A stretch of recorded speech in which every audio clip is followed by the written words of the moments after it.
중국의 제3도련선을 막을 수 있는 유일한 방법은 한국뿐이다. 미국, 영국, 호주 3개국이 결성한 인도태평양 지역의 군사동맹 오커스가 필러2라는 명칭으로 보다 확장될 것으로 보이는 가운데 가장 최우선 가입 후보로 거론되고 있는 국가가 다름 아닌 한국이라는 놀라운 소식이 전해졌습니다. 결과적으로 이로써 한국의 첨단 무기 기술력의 제고와 더 나아가 추후 핵과 관련된 군사 무기를 얻을 수 있을 것이란 기대감도 커지고 있는데요. 그 숨겨진 뒷이야기 한번 빠르게 살펴보죠. 지난 1일 한국과 호주의 외교 국방장관 회의 자리에서는 예상치 못한 발언이 나왔습니다. 최근 미 백악관 국가안보회의에서 오커스 필러2 협력국 확대 논의에 착수했다는 소식이 전해진 가운데 호주의 리처드 말스 부총리 겸 국방장관은 한국이야말로 오커스 국가들이 고려하는 필러2 파트너로서 가장 환영받는 국가라면서 한국은 분명히 매우 인상적인 기술을 가지고 있고 가치를 공유하며 전략적으로 협력하는 국가로 이미 기술과 관련해 긴밀히 협력하고 있다고 했습니다. 실제로 호주군은 파이브아이즈 국가 최초로 한국의 K9 자주포, 레드백 장갑차 등을 도입하였는데 당시 전통 방산면과 독일과의 경쟁에서 한국이 기술적으로 더욱 선진화되었다는 평가를 내리기도 했습니다. 오커스 필러2는 기존 오커스 체제와 달리 군사 동맹이 아닌 기술 동맹이라고 볼 수 있는데요.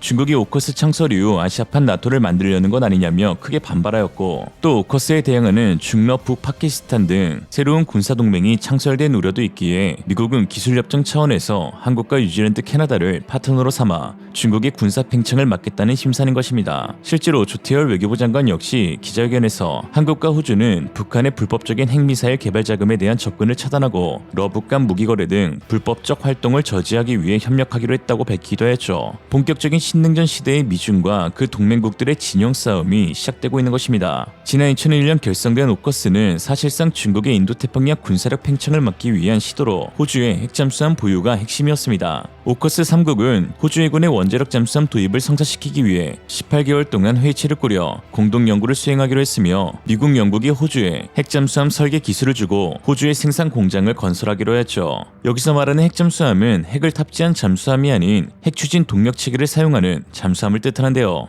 호주가 핵잠수함을 보유하게 된다면 재래식 잠수함이 흉내낼 수 없는 탁월한 원양작전 능력으로 남중국해를 비롯해 넓은 작전 범위를 수행할 수가 있습니다. 재래식 잠수함은 항해 중 디젤 엔진을 돌려 충전한 뒤 작전 때 충전한 전기를 동력원으로 쓰는데요. 영국 이코노미스트가 보도한 내용에 따르면 재래식 잠수함이 서부 오스트레일리아의 스털링 잠수함 기지를 출항해 남중국해에서 작전할 수 있는 기간은 불과 12일에 그친다고 했습니다. 또 작전 지역이 대만해 옆 너머로 더 멀어지면 사실상 작전 참여가 어려워 무용지물이 될 수밖에 없는 반면 핵잠수함은 승조원이 정신적, 육체적 체력이 견디는 한 세계 어느 곳이든 언제까지라도 중국 함정을 감시하고 위협하며 때로는 특수전 상륙 부대를 실어 나를 수도 있습니다. 오커스의 이러한 계획은 사실상 중국의 제2도련선을 억제하기 위해서 탄생한 것인데요. 중국의 도련선이란 태평양의 섬을 사슬처럼 이은 가상의 선으로 중국 해군의 작전 반경을 뜻합니다. 중국은 제1도련선과 제2도련선을 구축하며 1도련선을 최종 방어선, 2도련선을 미국의 태평양 제해권 무력선으로 지정하였는데요.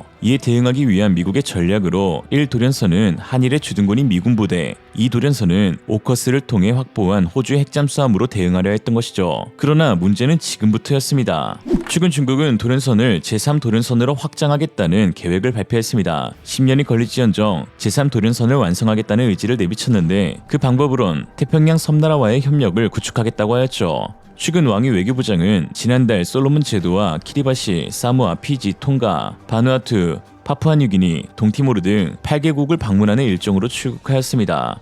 중국 매체들은 태평양 도서국과의 경제협력이 주된 협의안이라고 밝혔지만 미국 군 관계자들은 하나같이 오커스를 대응하기 위한 군사협력을 추진하기 위함이라고 했는데요. 중국이 발표한 개발 비전 초안에는 중국 공안이 해당 도서국에 파견되어 해당국의 경찰을 훈련시킨다는 내용이 담겨져 있었기 때문입니다. 시작은 공안이지만 최종적으로 인민해방군의 진출이 목표인 것이겠죠. 특히나 왕이가 방문한 국가들은 오커스 멤버인 호주와 대립관계이면서 서방 진영에 척을 두고 있는 국가들이 대부분이었습니다. 키리바시는 2년 전 대만과 수교를 끊었고 사모아는 개발지원금 미납 문제로 호주와 갈등을 겪으며 PIF에서 제외되어야 한다고 주장하고 톤가는 영국의 지배를 받았던 과거로 악감정이 있으며 동티모르는 티모레를 둘러싸고 호주와 갈등을 겪으면서 반호주 시위가 빈번하게 일어나고 있는 지경입니다. 이들 8개국이 중국의 경제적 지원을 받고 항구를 개방하며 인민해방군을 끌어들이고 더 나아가 중국의 핵잠수함에게 길목을 제공하거나 미사일 레이더 기지 부지를 제공하게 된다면 오커스의 핵심 멤버인 호주는 그야말로 대위기를 맞이하게 됩니다. 미국은 호주와 무려 15,000km 떨어져 있으며 영국을 비롯한 유럽에서 호주에게 군사적 지원을 해주기 위해서는 북대서양과 아프리카 바다를 지나 인도양을 건너는 대항해를 펼쳐야 하기 때문입니다. 지금 유럽이 누구를 도와줄 상황도 못 되고요. 여기에 최근 중국은 남중국해 지역 인공섬 3곳을 군사화하는 데 성공했는데요. 존 아킬레노 미군 인도태평양 사령관에 따르면 중국은 스플래트리 군도의 마스치프 암초와 수비 암초, 피어리 크로스 암초 등 3곳에 지은 인공섬을 완전히 군사화했다고 구체적으로 밝혔습니다. 이곳에는 미사일 무기고 항공기 경납고 활주로 및 레이더 시스템과 같은 군사시설이 건설되었는데 특히 피어리 크로스 암초에는 실제 중국인들이 거주하고 있으며 이들은 이미 5G 무선 통신을 사용하고 있고 냉장 컨테이너로 배송되는 신선한 과일과 채소를 매일 공급받는 것으로 전해졌습니다. 특히 중국은 이곳에 거주 중인 주민들에게 당정부 관료의 아이들과 동등한 교육을 받을 수 있도록 혜택을 제공하는 것으로 드러났죠. 일각에서는 조그마한 태평양 섬나라 몇 개와 암초 몇 개를 군사화하는 것이 그리 위협이 되겠냐 하실 수 있는데요. 그러나 사실 크기보다는 지리적 특이점에 주목해야 합니다. 남중국해는 주요 항로가 지나는 해역으로 그 자그마한 섬을 두고 여러 나라가 오랫동안 다투었던 곳입니다. 미군 태평양 사령관을 지냈던 해리 해리스 제독은 중국이 구축한 인공섬 전략을 두고 모래장성이라는 표현을 사용했는데요. 즉 만리장성이 그랬던 것처럼 중국의 영해 주변으로 보호막을 구축하고 그 안에서 무기 보급망이 구축되는 9개의 점이라는 것입니다. 이곳에 만에 하나 중국의 핵미사일이 비밀리에 운용되게 된다면 미국이라 할지라도 섣불리 조치를 취할 수 없게 되죠. 그땐 이미 늦은 것입니다. 현재 400개의 핵미사일을 보유하고 있는 중국은 2년 사이 60개를 추가하였고 앞으로 2030년까지 600개를 추가해 1000개의 핵미사일을 보유할 예정입니다. 그렇게 된다면 중국, 러시아, 북한, 파키스탄이 보유한 핵미사일의 수가 서방 진영을 뛰어넘게 되는데요. 이들 핵미사일 발사대가 미국의 추정의 동맹국들을 견제해야 하는 남중국해와 태평양 도서국에 건설이 되게 된다면 그 자체만으로도 엄청난 위협을 지니게 되는 것입니다. 즉 9개의 인공섬과 8개의 태평양 도서국을 지닌 중국은 결과적으로 이곳을 잇는 제3도련선으로 치엔을 구축하게 될 것이고 즉 호주는 완전히 고립되어 그 어떤 힘도 발휘하지 못하게 되는 것이죠. 이에 중국의 제3도련선 구축을 견제하는 핵심 방어 국가는 호주와 인근에 위치해 있으면서도 또한 해양 기술과 미사일 기술과 같은 첨단 기술을 보유한 국가여야 한다는 것인데요. 떠오르는 국가는 한국밖에 없습니다. 제2도련선을 막기 위해 오커스가 출연했다면 제3도련선을 막기 위해 새로운 군사체인 오커스 필러2가 출연하는 것이고 여기 핵심 국가는 한국인 것이죠. 이런 상황 가운데 최근 한국의 조선 기술력에 대한 놀라운 평가가 미국 본토에서 이루어져 화제입니다. 그동안 미국은 한국 및 일본 조선소를 방문하는 듯 존스법 개정 혹은 의회를 통한 군함 조달 방안을 모색해왔었는데요. 그러나 최근까지 지속된 한일 양국 모두에 대한 군함 발주라는 예상과는 달리 한국이 독점적으로 군함 조달 수주를 할 것이라는 내용의 보고서가 나와 충격을 주고 있습니다. 이 보고서는 미국 정계와도 긴밀한 미국의 대표 정책연구소 헤리티지 재단에 의해 최근 발간되었는데요. 위 보고서에 따르면 일본이 배제되어 있고 한국만이 발주국이라는 것을 알 수 있죠. 오커스 필러2에 참가할 3개국에도 일본은 거론되지 않고 있습니다. 최근 한국 조선 현장을 참관한 미국 장관의 한일 조선 역량평가에서도 한국을 특정 지목하여 엄청났다라고 언급했듯이 한국에 비해 일본의 조선 역량은 그렇게 인상적이지 않았던 것 같습니다.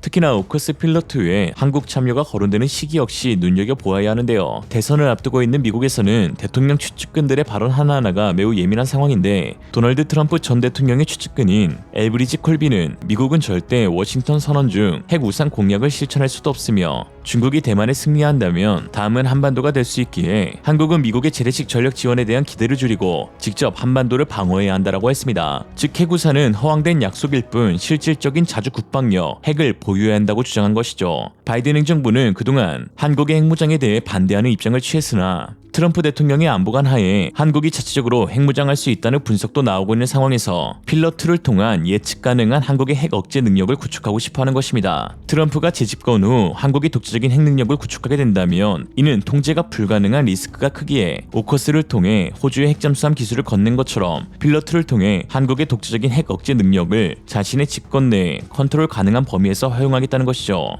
또 그 모든 조건에 부합하는 것이 한국이기도 하고요. 즉 중국과 트럼프에 당해 뒤늦게 후회하지 말고 한국을 선택하자는 전략인 듯합니다. 오늘의 한줄평, 늦었다고 생각할 때가 진짜 늦은 거다. 바이든 알았든? 이생으로 리얼리즘이었습니다. 여러분의 생각은 어떠신가요? 현명하고 지혜로운 여러분의 의견을 지금 댓글에 남겨주세요. 감사합니다.